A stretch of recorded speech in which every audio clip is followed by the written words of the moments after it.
Yes. But see, I worked with the Cooper Tools for 20 odd years, and I called him Kenny. And some of us called him Kenny. I know Polly called him Rusty because Lorraine called him Rusty. Ken Russell.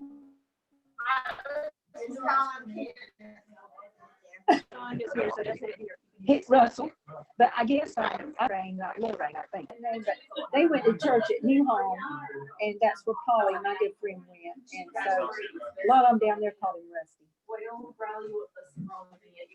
Okay. Good. I need all the help I can get, Jerry. Oh.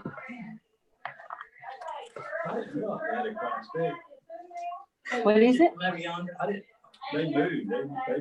Yeah, that's what I found out. I didn't know that. I thought somebody was just out in the hall the other Sunday, but it was that class there. It's that class. It wasn't somebody in the hall. The adult ladies class, I guess they call. I don't know what they call them. Morning. They ran out of room on that. Are you in California? Or are you home? I'm back. Oh, okay. I'm home. I didn't recognize that room. Melba. Hey, how are you? Good, how are y'all doing? Good. Not bad. You ready for that surgery? Yes, I'm a little nervous. In the basement? They say it's easy as pie. Yeah, you'll be fine, and then you'll be real glad. Yeah, then I'm going to see it. I know.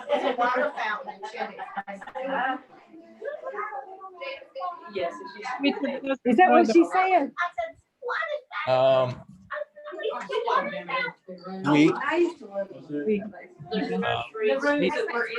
He's hanging in there. We've been You used to remitted. like going down there.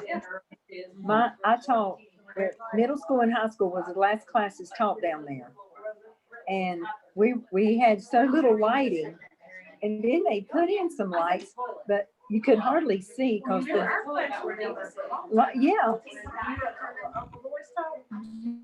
Yeah. Oh yeah. No, but I mean, I remember us being down there in that room on the right, if you walk down the hall upstairs. But the middle and high was in that, and in the middle, I think was the last ones left. We were down there, and I'm like, get us out up here. So they finally got us out of there, but yeah, it was kind of.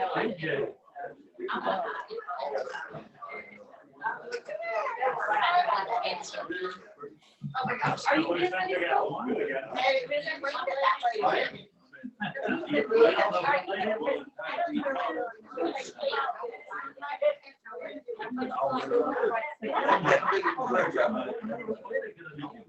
Y'all have something in the prayer chapel? Oh, sorry to say.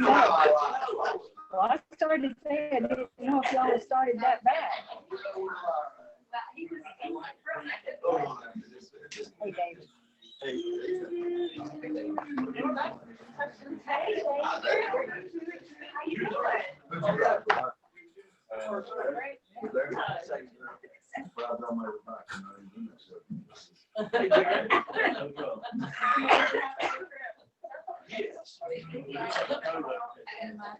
Did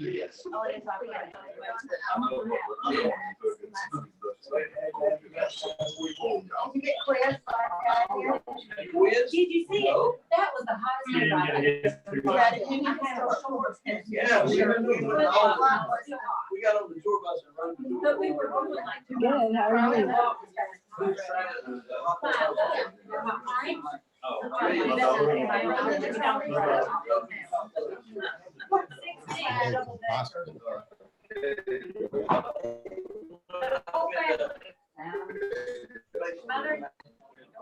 Yeah, we'll do that now.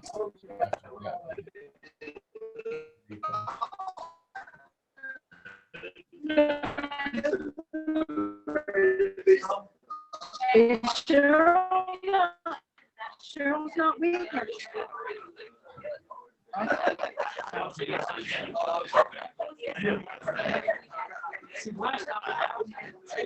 I have to wait and start coming with her to Sunday school and preach. Make sure. Yeah, because when you come to the early, she don't seem to make it. Start coming at 11 o'clock with her, so she'll be. We don't have to argue that way. She don't think you need to read. Kenna, who teaches you? Steve, did you have a dark, did you have a black mask? No, I had the blue. What's the blue? What is it? Looks like you're in the hospital. Yeah, I thought it was. Thank you, this for Shirley. Shirley, give her a hug. They love her. Love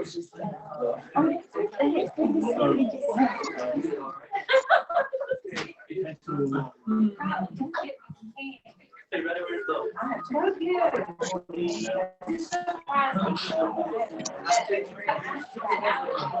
That's not for the second. I use the eight. I may have Oh, cute. had a paper. You went in the rain, you got away. Hey, Richard. Hi, and I'll put it back in the car. You went outside. They got some more, yeah. So I got- Hey, Cynthia. How are y'all doing? Nate, that's your name? Good, how are you? How about that? Yeah, now. Hey, hey, Bella. I got my invitation. Hey. Cynthia, Yeah. who all is on the phone? Annette, Tony. Annette and Tony and Richard and Melba. Richard and Melba, Not too good. Annette and Tony. Cynthia. Is that it? Annette and Tony. Annette and Tony. Oh, hey, Okay, got that. Okay. Hey, Hey, Anita. hey, how are you? hey, Good. good to see y'all. Good to see you. Okay, all right, so we'll get started. I guess since we got, do you do an envelope? You don't do an envelope in here. All right.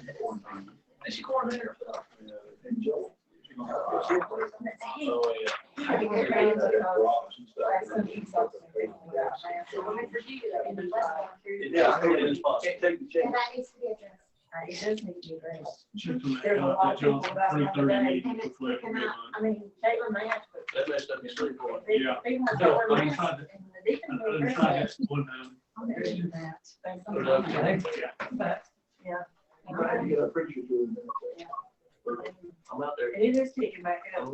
Appreciate you, 'cause a lot of people do that. They put signs in there. Oh, yeah. Of course. Well, you see- Stephanie, what- People wear masks, people not wearing masks at the end and Joel, Joel spoke out for that a little bit. And I'm I studying. said, if they keep doing it, Caitlin, they have to go, because I don't. Within a week, I'll be her ready either, because go she get said the she test. said and stuff, so. It's picking up again. Caitlin has to watch CNN 10 for her, as part of her schooling. And they talked about this week about all over the world is kicking back up. I didn't realize that, because I tuned the news out. Because I'm tired of tired of everything. We focused on one thing now. CNN 10, it's a 10-minute CNN news thing for the kids. And they watch it each day. And adults are like. Do it. Young adults can do it too. What channel? It isn't on my TV. No, it ain't on 18 or 9. We don't have but 2 channels. I know. How's that antenna working? Great. Only 2 channels I care to watch. I'm good. I don't even care. Anyway, all right. So, all right, good. We'll get started here with the lesson today. Then it's God renews. I hope that is right, isn't it? Sometimes I'm so worried I'm on the wrong lesson. It's crazy thing. So anyway, so we move all the way into chapter 40, and you know, so things have happened since then. And of course, it's changing direction a little bit. Chapters 1 through 39 were all doom and despair, judgment, all of God's judgment on Israel, Judah, and the nations. So we know that when we left out last week was Stephanie, Assyria was the big dominating power. They had pretty much taken over everybody except Jermaine, and God had told them. The king there, he got sick, so he got very ill. This was left out in some scripture, and but God promised him 15 more years. So he told him he would get well, he'd get better. King Hezekiah, and told him that he would get better, and he'd give him 15 more years. So he was thankful for that. I think it says in the end of some of that scripture that he was thankful to live and time would be good. And then he promised him, he told him then the time will come. And we know that the Babylonians came in and took siege upon Judah and drug them away for 400 years, 70 years, 400 years in Egypt, 400 to 430 years was in Egypt captivity. Some places say 400, some say 430. I know in Acts, Paul mentioned 430 years in Acts. I saw that scripture. I was just looking at the two long periods of exile. That's why I got confused.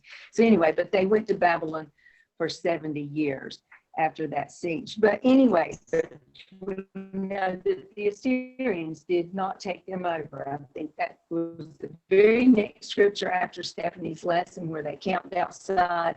And I read that a few Sundays ago where the angel of the Lord came in and slaughtered, or killed the majority of them. And then the rest of them, and then, of course, the king there was just as well. These chapters that we start with hope. So we've seen in the last 30 chapters of judgment and despair, and today we start with the promise of promises of a better day to follow.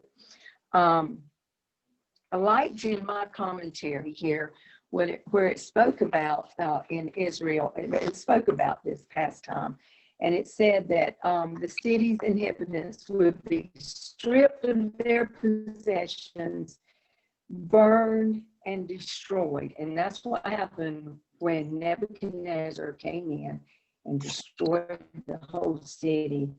And the majority is dragged away and killed. Anything about them because they were of no value to him.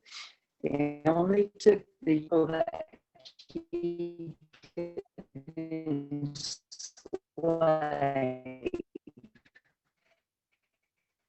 And it was just that came about. And then, like I said, in Isaiah 40 through 66, he foretells a time of future. And that's what we're going to start duration. Right beyond prophesied about Jesus' coming. And that's one of the big scriptures that we use at Christmas as well. So in chapter 40, we actually pick up in today's lesson.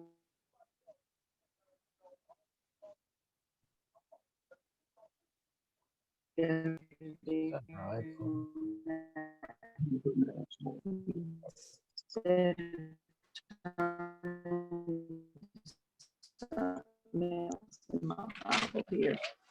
If y'all want to turn to chapter 40 in your Bible, we're going to look at those first verses there this morning, because he starts out the first verse. He says, "Comfort to Jerusalem and proclaim to her that her hard service has been completed, that her sin has been paid for." So he uses the word comfort twice. He wants them to realize that there's comfort coming. This is really important that he let them know that, and that her sins have been completed. This is going to end. This is going to be over. it says, a voice of one calling in the wilderness, prepare the way for the Lord, make straight in the desert. And he shall be raised up, every mountain and hill made low. The rough ground shall become level, the rugged places a plain, and the glory of the Lord will be revealed, and all people will see it together, for the mouth of the Lord has spoken. And in my book here, it talked about that and how Isaiah was trying to describe God's sovereignty and his understanding of the hurt and pain and what they were going through. And it says, what foreign God create and sustain this universe? It said, the God that Isaiah is referring to here. What empire could guarantee its own rise and fall? And this is what he was saying here in the first Thessalonians he was going to chapter 7 says, it says, who has measured the waters? See, it's echoing what I'm saying.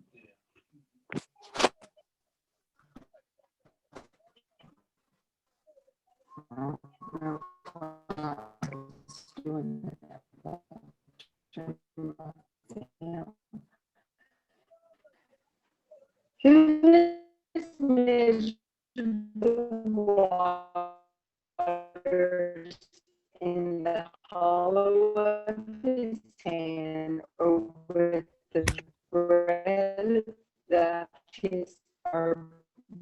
breath of his hand marked all the heavens? Who has held the dust of the earth in a basket, or weighed the mountains on the scales, and the rooms to enlighten him, are like a bucket. There we go. He went under vast authority.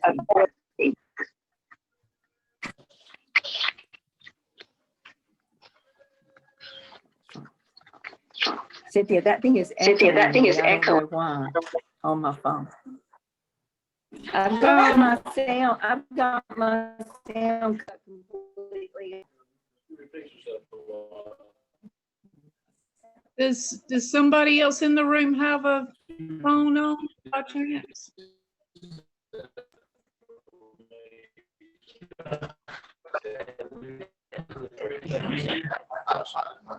Y'all hear it?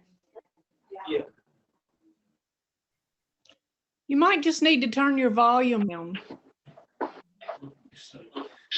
Okay, anyway, it says God, Isaiah then describes God's majestic nature. No one has the power God does.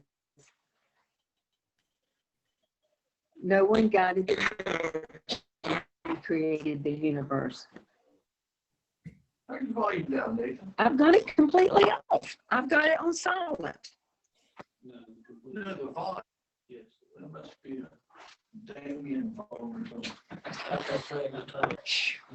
Okay, this teaching thing's harder than that. I don't know what. I can't even keep my train of thought here. Okay, no, you know, but I keep getting so distracted. Do you not think that is okay? Oh. Oh, well. Cheryl came here a while ago. Did you see Cheryl come in? No, I didn't even see that.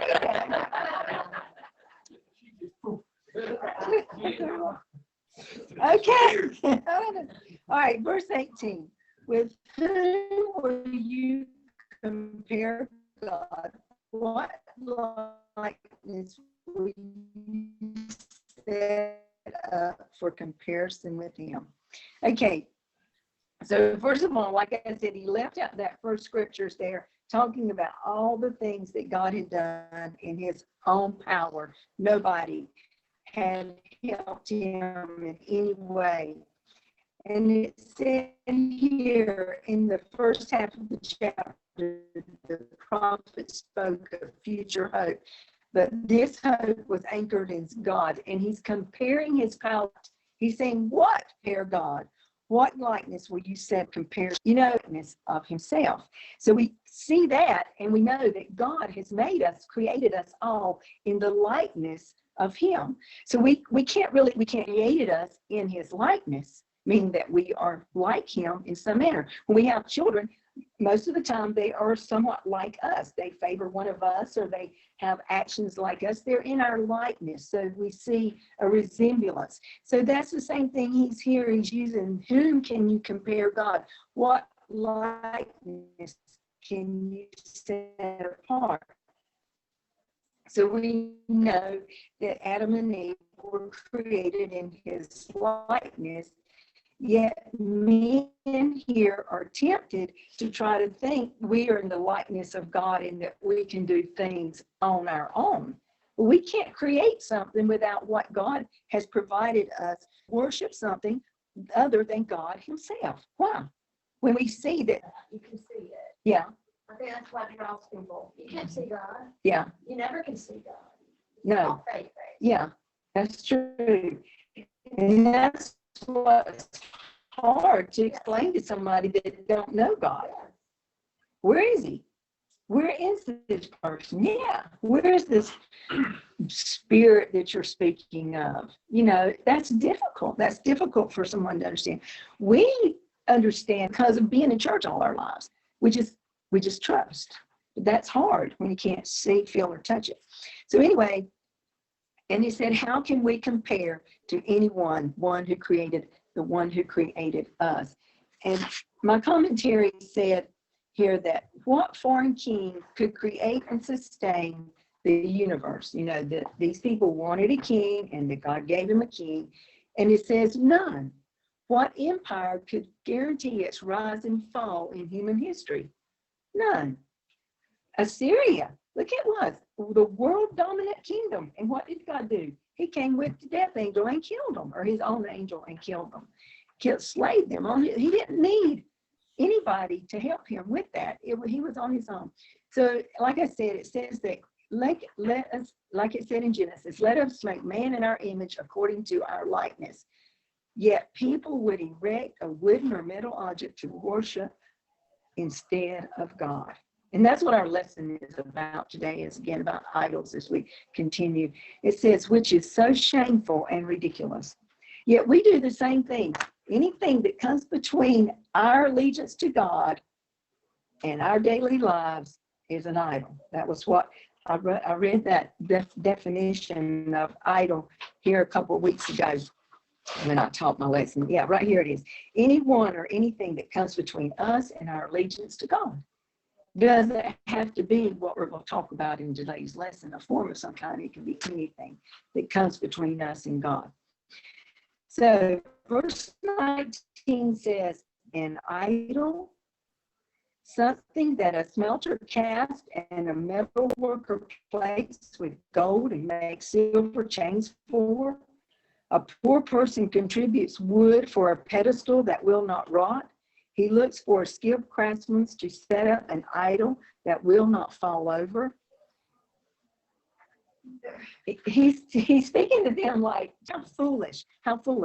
But it says here, okay, so in my book, a smelter. This is a person who melts down metal, gold, silver, or iron, or bronze. They heat it up from nuggets or bars, and they form it in a melting pot. If y'all have ever worked at a place where they melted metal, some of you have.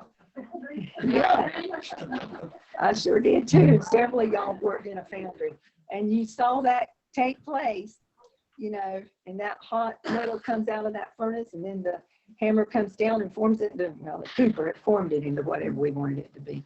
But at any rate, we've seen this done, and they poured this metal into something, that, whatever this person desired, whatever shape, if they wanted a line, or I don't know what kinds of things y'all think they might have desired. A lion would be, if I was going to get something, I think I'd get a lion because they are strong. They represent power, right? It's got to be a powerful, has to be a powerful thing to control everything, right? So I'm thinking maybe. But anyway, I'm saying, I don't know what, but they took this molten stuff and formed an object. And then it speaks of the metal worker. The metal worker who plated, it said he plates with gold. So it said that sometimes the underlying material of an idol was carved wood if people couldn't afford all this metal, or chiseled stone. So they would cover it in a thin layer of precious metal. I guess it's about like getting a ring that's covered in gold. What's that called? Yeah. It's not 14 karat gold, it's just got plated in it. So I guess it'd be similar to that. Plating an idol with gold required great skill to give the external metal an even look across all the surfaces. So the metal worker came into place and took care of that. Then it goes on to speak about gold chains. It said that the presence of silver chains around the idol's neck would enhance the idol's image. Just as rich or poor people couldn't afford nice jewelry, or the jewelry for an idol would reflect its purpose and importance. So the more stuff it had on it, the more powerful and impressive it was. The gold chains and all. Too bad they didn't put some diamonds on them. Mr. T, he didn't remember the gold chain, didn't he? Anyway, so it's just talking about these things. So it goes on to speak about the wood and the pedestal. Now, in those days, it was quite important that this idol didn't fall over. If it fell over, for whatever reason, that indicated that it was not powerful. Yeah. No, that's what it said. It said right here, if the idol fell over, then the deity was shown to be powerless. So it was important that it had a base. Yeah, it can't stand on its own 2 feet. Yeah, it would have been useless. How much better would it be if it stood back up? Oh, I know, on it by itself. We will probably be here for that. But anyway, so it said that they would look for a craftsman that could form that cave. That maybe that's in the next. No, that's there. He said he looks for a skilled craftsman to set up an idol that will not fall over. So they would take a piece of wood. I guess they would have to take treated lumber so it wouldn't rot, because it did say here they didn't want it to decay. So they probably used treated lumber to make the base for this item. I hope it held up better than our deck, but at any rate. Well, that's true. Only 30 years, still not a lifetime. So anyway, but they made sure that it was set up and show its power so that they could worship that idol and, proclaim hope and faith in that. So then that was just talking about the idol itself. So it says in verse 21, do you not know? Have you not heard? Has it not been declared to you from the beginning? Have you not considered the foundations of this earth? If this thing keeps doing this, I'm going to turn it off. All right. Yeah, Steve did. So he's giving them he's helping them to know. Did you not already know? Have you not already heard? Did nobody tell you about Abraham and Isaac? Did anybody tell you any of this? This is what he's saying to them. He's reminding the people that they are not ignorant, that they do know, and they have heard, and they've been taught all their lives that God was supreme over all, and that they should never allow an image to come into their home, that they should not ever bow down or let foreign gods become their gods. They were told that all through the Old Testament. But the people were without excuse, is what he was saying. You've been told, you've heard, the same thing with us. We do things over and over, and yet we know that they're wrong, and we tend to mess up again. And yet we say to ourselves, well, we knew better than that. We knew better. We just let it happen. So, we all need to know and understand. It says all one needs to do is consider the ground one stands on, to realize that God is all powerful. He says, have you not considered the foundations of this earth? Just look around. All you got to do is consider where you're standing right this minute and realize that God is the only God that's all powerful, the creator of the foundation, just like it told us in Genesis. He created all, and he is the only one that deserves our worship. I was going to tell you that in 1 Samuel, you guys might remember this. when they brought the Ark of the Covenant, they stole it, right? I think they stole it. And they brought the Ark of the Covenant in, and they had a statue there called Dagon, Dagon. And when they brought the Ark of the Covenant into there, they put it beside that statue, that their idol, and it fell over. What's that, Gary? Yeah. Yeah, so I think they set it back up, I think, but then it fell again and broke its arms, its hands, its feet, and everything. So, this was God. Nobody went there and pushed that over. God did. I mean, this was his saying, you're not going to put the Ark of Covenant here beside your idol because I'm so much more powerful. Yet, he was saying that they, to them, you remember, you know better. He didn't specify that moment in time, but, that did occur. And that's why I'm saying they were very superstitious about these things falling over. They didn't want their idols to fall over because then they would be considered powerless. And that's when God, that statue did fall over. I went back there in Samuel and read that, but anyway. So it goes on then in verses 22, and it says, God is enthroned. Now that word enthroned right there represents God's exalted position, where he's at, where he was then, where he's at now. God is enthroned above the circle of the earth. Its inhabitants are like grasshoppers. He stretches out the heavens like thin cloth, a tent to live in. He reduced the earth so like a wasteland. They are barely planted, barely sown. Their stem hardly takes root in the ground when he blows on them and they wither, and a whirlwind carries them away like stubble. Okay, so God is above and separated from all of his creation. He's enthroned above it. Now, this said most likely this phrase refers to the way the people of Israel thought about time. It says he's above the circle of the earth. Okay, in that day, the people felt like that the universe, and we know that the sun and the moon and all circles the earth, right? We know that the earth circles. But it says that it was pictured as the sun moving across the sky in an arc from horizon to horizon each day, and the stars doing the same thing at night. Okay, well, we know that our earth rotates, right? But I guess they thought that the sun and moon stars rotate, right? Our earth. Yeah, amen. I'm not much about that at all.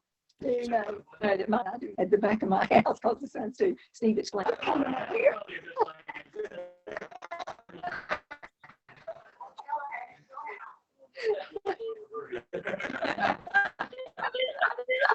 Yeah. Sunshine on my flowers. I said, why can I not get any sunshine on my day? It's Stevie funny.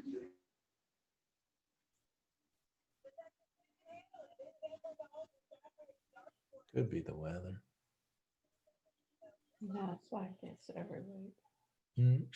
Like this every week. No matter who teaches.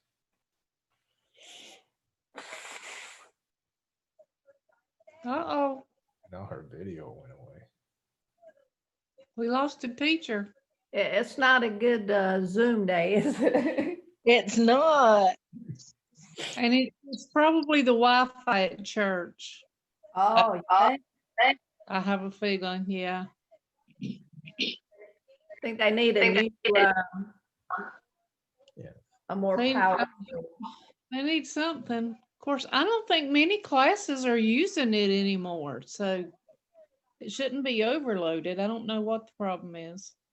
Oh, well. Maybe she'll come back. Maybe so.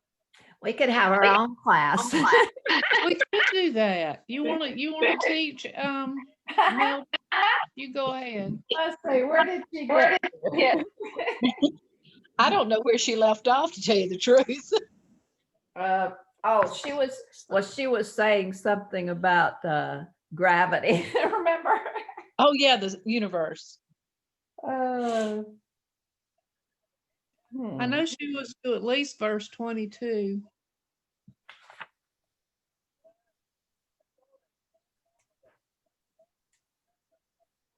Annette, you can take over if you want to. I haven't studied this lesson. You can Well, read though. Well, You we can take just it, Richard. hang to see if she comes back. Richard's being quiet.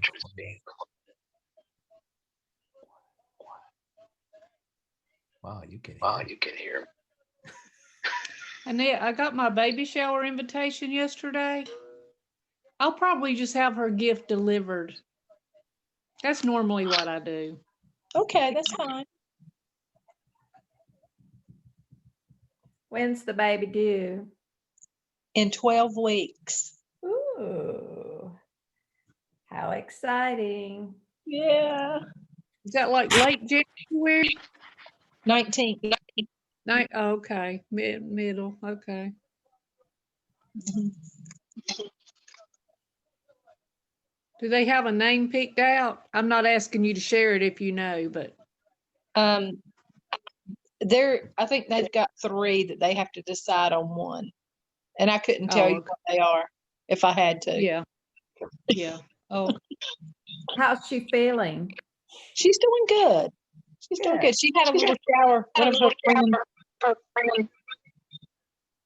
I'm sorry. Melba said, how is she doing? That's the last I heard. Yeah, that's She's all good. she said.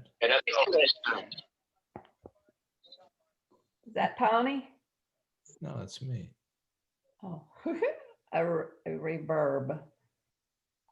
Wow.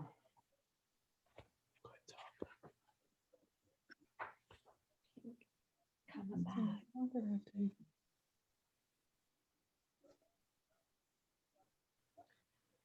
I don't think she's coming back.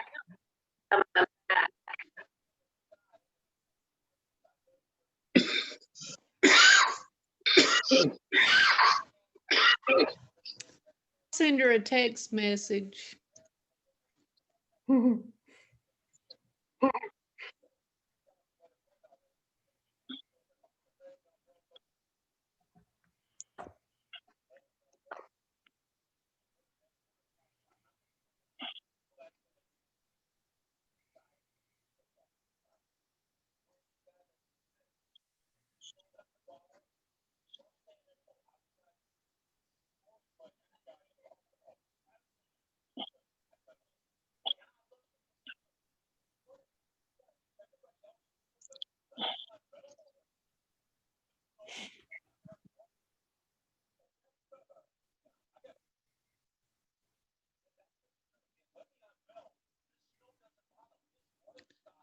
Did we lose Annette and Tony too? No, Oh, there they are. they're connecting the audio. There you go.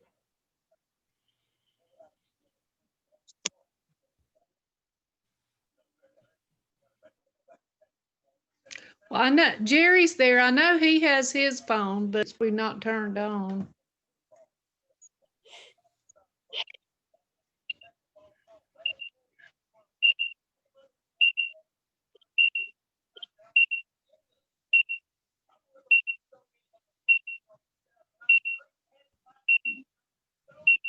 Do y'all hear that? Mm-hmm. Well, it's gone now.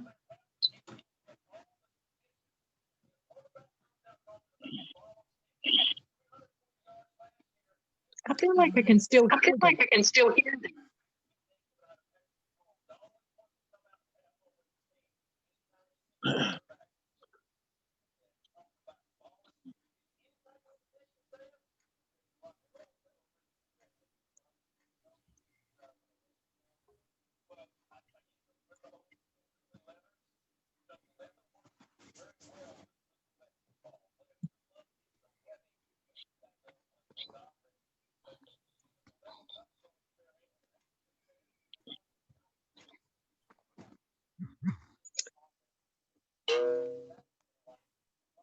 Oh, there's Tammy. Okay.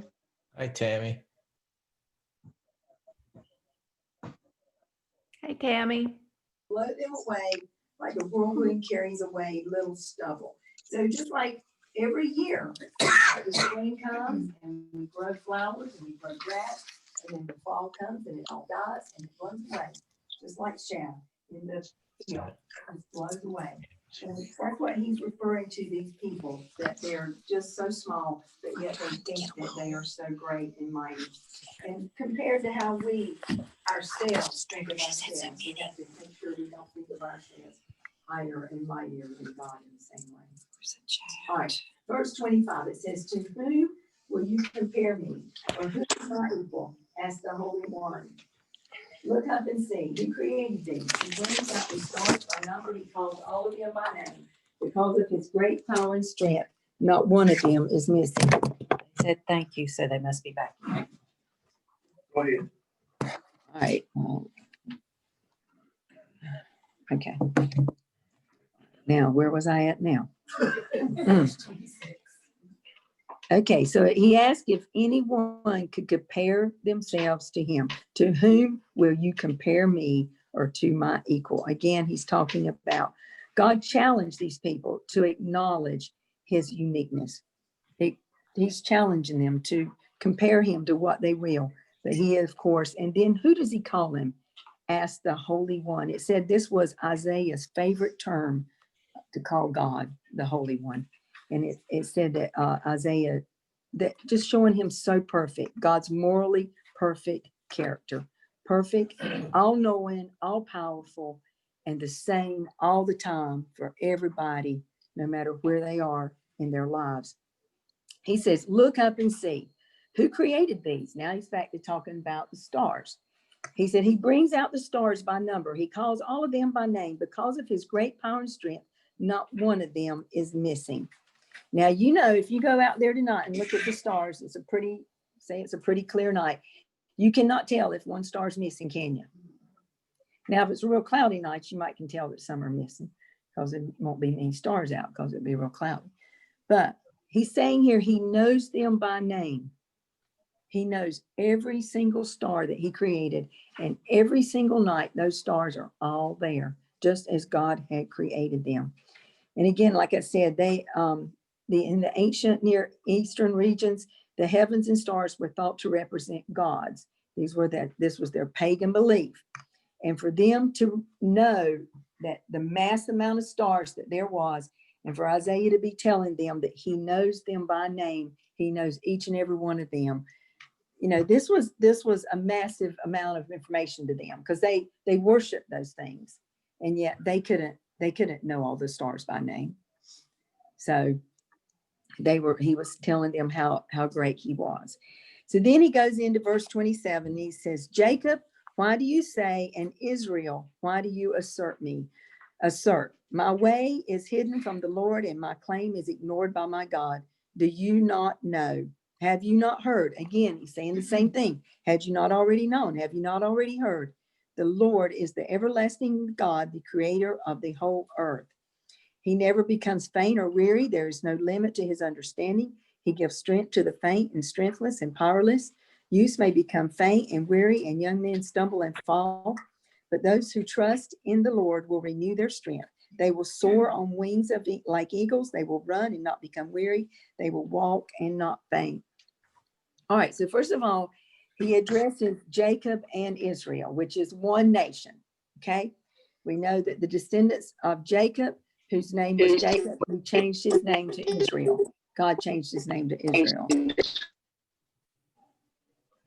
Do you have your sound off?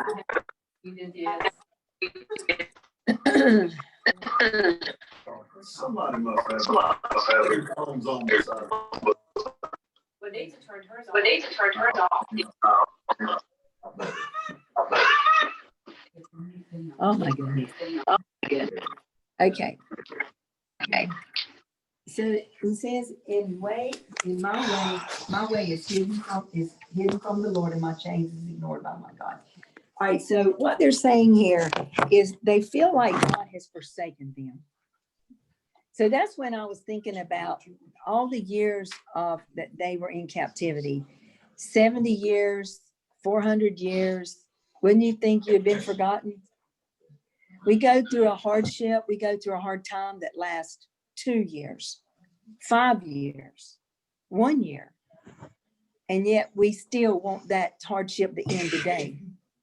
We want it to end right now. So he's saying here, do you think you've been forgotten? And he goes on to say, do you not know, have you not heard the everlasting God your creator? He never becomes faint, he never becomes weary. There is no limit to his understanding. So he doesn't grow weary. And he speaks here, he goes on to speak here. Cynthia, this thing is just echoing everything I'm saying here. It's got the feedback from another device. Well, this is it's muted, it's all the way down. Technical difficulty. See y'all next week. Signed out.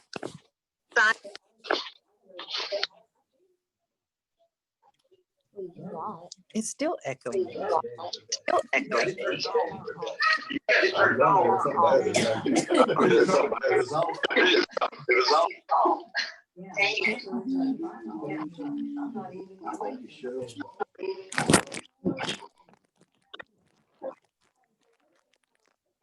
says he gives strength to the faint and strengthless and powerless.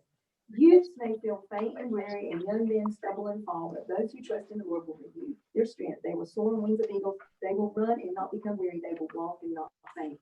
Again, he's referring to young people. First of all, children, look how much energy they have. Like I said, we had 2 children in our house Friday night. Well, you know, they're just running around, climbing up, climbing down, and this and that. And we just haven't been around these children in a long time. And I just thought, man, it is 8 o'clock. Aren't y'all round down or what? But they got a lot of energy. And then young people, it speaks of strength. Young men still tired. Young man, he works. If he works hard at a job, he's going to be tired. If he's doing physical labor, his strength is still going to fail. And that's what he's saying here. Human strength will fail. Humans will fail. Our strength, all of our strength, our knowledge, everything will fail compared to God. But it says to wait implies hope and expectation. But he says, but those who trust in the Lord will renew their strength. He means we need to wait upon God. Wait upon him. He will renew our strength.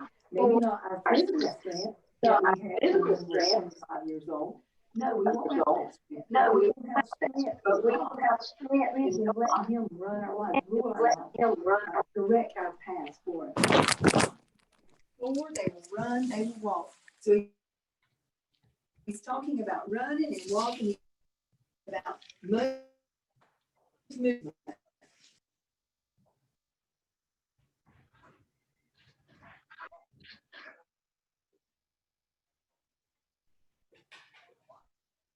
Lost them again.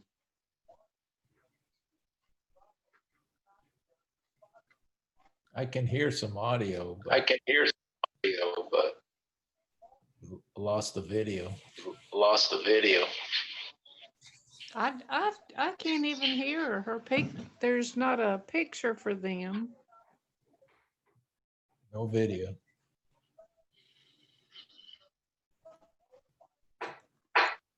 Richard, we can hear them. Can you really? Well, I just can't. it's like background.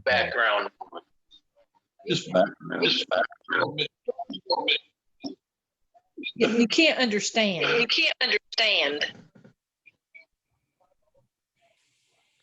Well, the only thing that would create feedback would be if there was another device on in the same room. Could it That's be the what creates Could the. it be the weather? Yeah, could be. Yeah. I usually hear that.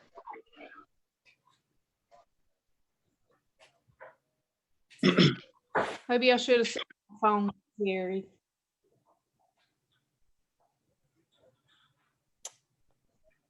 maybe Alan knows about that stuff.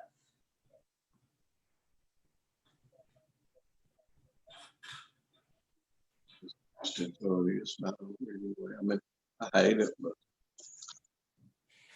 you can hurt it all.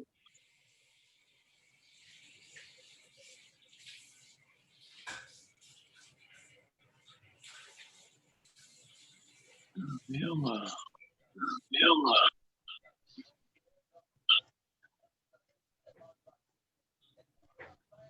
Sounds like I'm hearing Gary. Sounds like I'm here, Gary.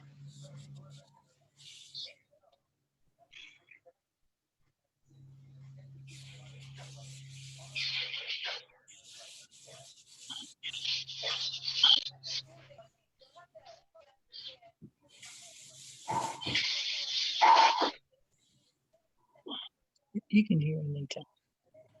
Barely.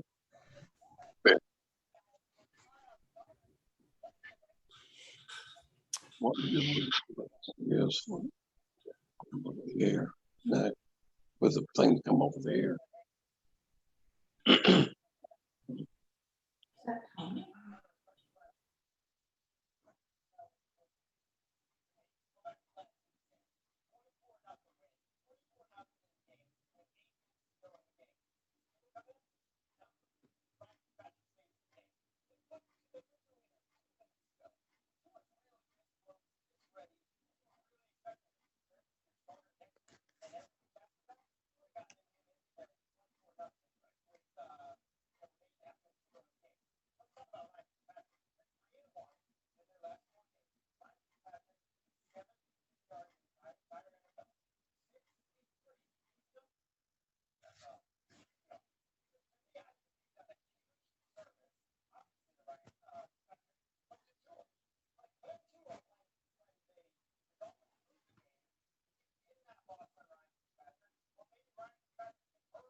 Cynthia, I'm gonna go.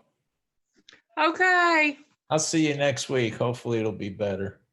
okay. See you next week. I'll be back. I really think it's Anita's phone, but Well, good luck on your surgery, Yeah. Cynthia. Try not to worry. I'll say a prayer for you, hon. okay, I appreciate it. I'm sure it'll be fine, but it's, anytime you have your eyes worked on this, Oh, anything. Or any body part. well, yeah. Take care. Okay, see y'all next week. Bye. Okay, bye. Bye. Bye, Annette and Tony. I think they're gone already.